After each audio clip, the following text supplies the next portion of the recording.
Atos dos Apóstolos, capítulo 3. A cura de um coxo. Certo dia de tarde, Pedro e João estavam indo ao templo para a oração das 3 horas. Estava ali um homem que tinha nascido coxo. Todos os dias ele era levado para um dos portões do templo, chamado Portão Formoso, a fim de pedir esmolas às pessoas que entravam no pátio do templo. Quando o coxo viu Pedro e João entrando, pediu uma esmola. Eles olharam firmemente para ele e Pedro disse: "Olhe para nós." O homem olhou para eles, esperando receber alguma coisa. Então Pedro disse: "Não tenho nenhum dinheiro, mas o que tenho eu lhe dou. Pelo poder do nome de Jesus Cristo de Nazaré, levante-se e ande."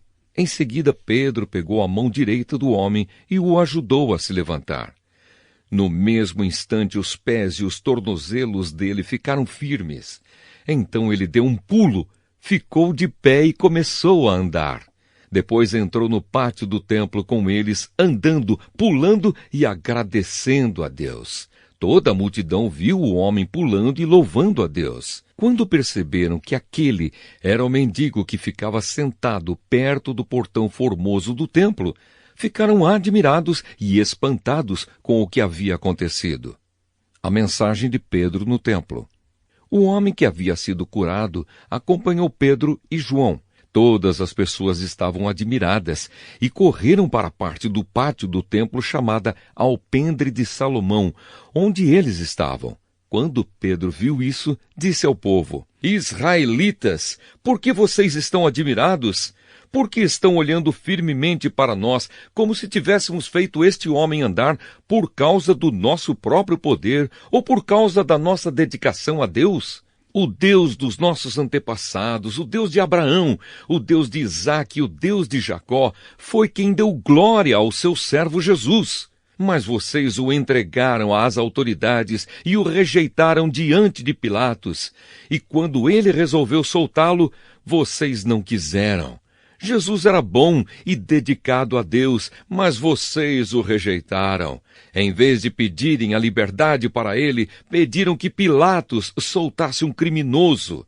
Assim vocês mataram o autor da vida. Mas Deus o ressuscitou e nós somos testemunhas disso.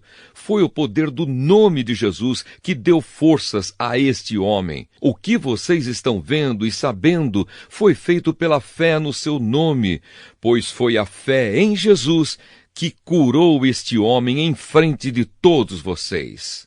Agora, meus irmãos, eu sei que o que vocês e os seus líderes fizeram com Jesus foi sem saber o que estavam fazendo. Mas Deus cumpriu assim o que havia anunciado há muito tempo pelos profetas, isto é, que o Messias que ele escolheu tinha de sofrer. Portanto, arrependam-se e voltem para Deus, a fim de que ele perdoe os pecados de vocês, e também para que tempos de nova força espiritual venham do Senhor, e ele mande Jesus, que ele já tinha escolhido para ser o Messias de vocês. Jesus precisa ficar no céu até chegar o tempo em que todas as coisas serão renovadas, como Deus anunciou há muito tempo pelos seus fiéis mensageiros, os profetas. Pois Moisés disse: "Do meio de vocês o Senhor Deus escolherá e enviará para vocês um profeta, assim como ele me enviou. Obedeçam a tudo o que ele lhes disser. Aquele que não obedecer será separado do povo de Deus e destruído." Samuel e todos os profetas que vieram depois dele falaram a respeito destes dias. As promessas que Deus fez por meio dos seus profetas são para vocês.